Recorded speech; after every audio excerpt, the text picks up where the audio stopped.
Bubur AC adalah makanan tradisional khas Betawi yang sudah ada sejak 60-an. Namun kini cukup sulit menemukan bubur AC. Hanya sedikit warung yang menyediakan bubur AC di ibu kota. Salah satu yang legendaris ada di Pasar Gandaria, Tanah Abang, Jakarta Pusat. Lalu mengapa bubur AC sebagai warisan kuliner Betawi perlahan mulai tersingkirkan?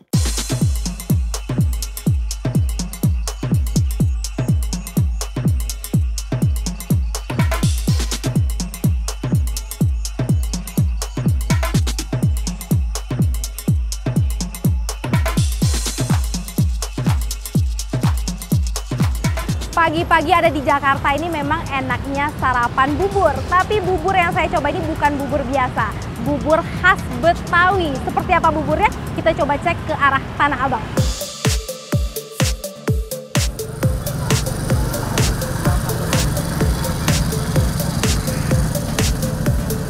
Nah, ini udah sampai di tempat bubur Ini Bang dia? Lopi yang legend banget. Oke.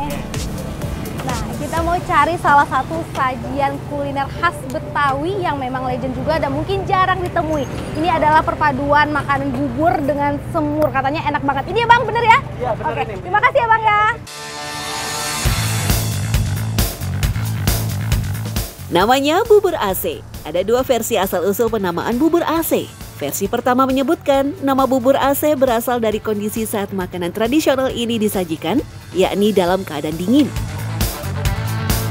AC dalam bahasa Betawi artinya dingin. Tak hanya bubur, lauk pauk pendamping dalam semangkuk bubur AC juga dihidangkan dalam kondisi dingin. Pantesan bubur AC namanya, ternyata emang buburnya dingin ya Bang? Kuahnya panas nih. Jadi yang dingin buburnya, kuahnya panas. Wah, ini boleh lah Bang? Satu Bang. Boleh. Versi lain menyebutkan nama AC merupakan singkatan asinan semur. Ya, semangkuk bubur AC dihidangkan dengan semur daging dan asinan sayuran. Dulu, warung bubur AC ada di kios dalam pasar, tapi kini sudah mangkal di pinggir jalan menggunakan gerobak dan dipegang generasi ketiga yang meneruskan resep turun-temurun keluarga. Bang Opi, ini gimana sih bisa keidean antara menggabungkan si bubur, kemudian ada asinan, kemudian juga ada semur. Itu idenya dari mana sih Bang? Jadi kan kalau semur emang makanan khas Betawi semur tuh. Kalau orang dulu tuh pakai kuah semur, lain sama bubur-bubur yang sekarang bubur ayam ini kan paling pakai kaldu, pakai kecap manis gitu. Kalau ini enggak, kuah semur dipadu sama asinan.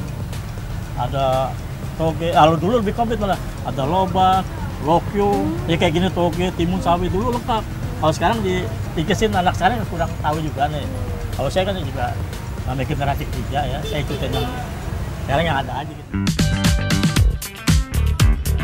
Bubur langka ini memang memiliki cita rasa yang unik. Perpaduan asinan Betawi yang segar dan asam, serta kuah semur daging yang manis. Ditambah rasa gurih dari kerupuk merah yang biasa dipakai untuk asinan.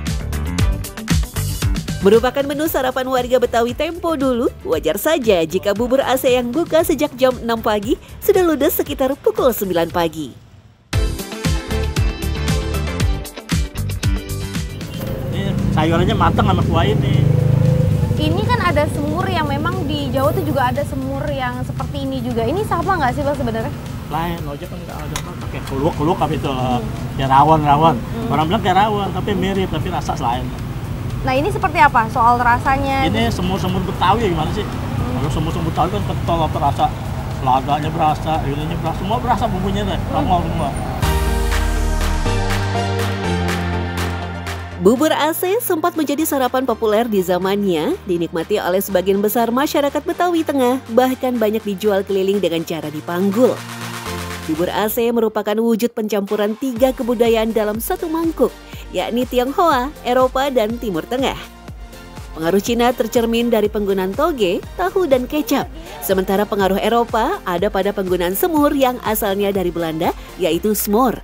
Lalu, rempah-rempah yang dipakai pada bumbu semur merupakan pengaruh Timur Tengah. percampuran semakin kental, semakin kekat, semakin kuat itu pada periode kita penjajahan Hindia Belanda. Jadi abad ke-18, terutama abad 19, itu makanan itu sudah biasa kita kenal dan kita makan dan disajikan pada saat tertentu.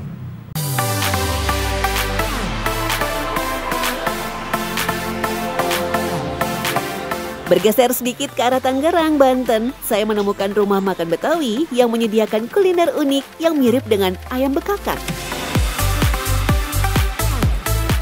Bang, apaan tuh? Gede banget, ayam nggak dipotong, Bang? Enggak, ini ayam utuh, namanya ayam tengkurap, kita mau ungkep dulu. Emang bentukannya ayam utuh? Ya, ayam utuh, nanti disajiinnya tengkurap. Wah, baru kali ini nih lihat ayam nih utuh. Ya. Cuman isi perutnya doang yang dikeluarkan ya? Betul. Ternyata ayam tengkurap mengadaptasi ayam bekakak ala Betawi. Sama-sama ayam panggang utuh yang dibumbui aneka rempah.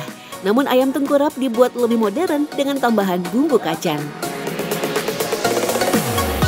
Wah, ternyata ayam nyentrek ini dikasih nama ayam tengkurap. Betul. Karena bentukannya emang tengkurap ya, Betul. Bang. Ini lagi nunduk nih pas dan satu ekor besar disajikan utuh. Ini kita tinggal bakar ya, Bang? Langsung bakar aja, iya. Bang, bantuin, Bang. Siap, ayo. Jati. Berat juga nih, tiga ekor gini. Ayam bekakak, baik Betawi maupun Sunda, sama-sama menggunakan ayam utuh yang dibakar dengan bumbu. Tapi ayam bekakak Betawi biasanya menggunakan bumbu yang lebih pedas, sedangkan ayam bekakak Sunda lebih dominan dengan bumbu yang manis. Dan dalam adat Betawi sendiri tuh kenapa ayam tengkurap? Padahal katanya dulu dari ayam bekakak ya, Bang, namanya? Betul, karena dulu namanya ayam bekakak, jadi Babe biar pengen beda dengan yang lain, dirubah namanya jadi ayam tengkurap. Nah, kebetulan Babe bilang penyajiinnya itu ditengkurepin dan dikasih bumbu kacang. Kalau dulu itu ayam bekakak polos, jadi biar lebih modern aja sih gitu. Berbeda dengan kuliner Jawa yang dominan manis atau Minang yang lebih banyak menggunakan cabai, bumbu bakaran Betawi lebih kompleks. Ayamnya dibakar satu utuh, ini tuh udah tentu satu beda ya. Iya. Terus apalagi sih, Bang, yang bikin beda bakaran Betawi ini dengan bakaran-bakaran yang lainnya ya? Nah, kita ada bumbu lagi. Biasanya setelah diungkep itu kita dikasih bumbu. Nah, ini nanti tinggal langsung dikecapin sih kayak gitu. Nah, nanti di bumbu kacangnya kita lebih ke pedes sih. Biasanya kalau bumbu kacang sate atau yang lain itu manis. Kalau kita lebih mencoloknya itu pedesnya nanti. Nanti kita cobain aja.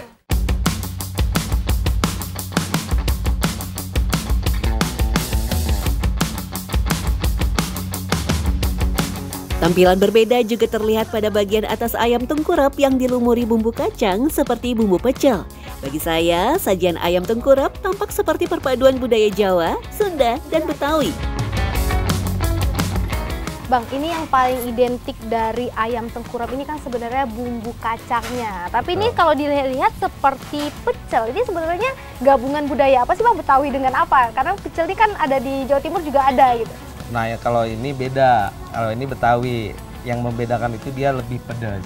Kalau pecel itu kan manis. Kalau ini kita kasih yang munculnya itu pedasnya gitu. Jadi ada bedanya, lebih pedas. Kalau manis, kalau di Betawi itu kecenderungan lebih pedas sih gitu bumbunya. Dulunya sajian ayam tengkurap masih sama seperti ayam bekakak, polos tanpa bumbu kacang. Saat Babeh Sadeli, sang pemilik warung makan Betawi memodifikasinya, ternyata rasanya cocok di lidah pelanggan hingga bisa bertahan sampai sekarang. Nah, wah, ini dia sajian langka dari Betawi yang punya nilai histori, punya nilai sejarahnya dan mengandung banyak makna ya, Bang ya. Betul, dari yang awalnya memang disajikan untuk acara selamatan atau sunatan, sekarang bisa dinikmati oleh lebih banyak orang lagi. Ini kayak tinggal makan aja, Bang. Oleh, kita cobain aja. Nih, satu lagi. Ini satu lagi. Ya. Wah, ini kuat nggak ya ngabisinnya sendiri nih? Harus habis. Bagi masyarakat Betawi tempo dulu, ayam bekakak dibuat untuk melengkapi ritual, seperti pembangunan dan pindahan rumah, hitanan, serta 7 bulanan. Namun belakangan sajian ayam bekakak lebih sering digunakan untuk ritual hitanan di kalangan masyarakat Betawi. Penyajian ayam bekakak merupakan wujud doa agar proses sunatan berjalan lancar, mendapat keberuntungan dan keberkahan bagi yang menjalankan. itu menandakan bahwa tahap hidup dia sudah tahap sempurna. Maka itu disimbolkan dalam ayam laki-laki yang dipotong komplit, dibuang isi perutnya, ditambus dibakar, yaitu kemudian dikasih bumbu-bumbu. Itulah yang disuguhkan sebagai simbol kamu wahai anakku akan menjadi manusia yang sempurna.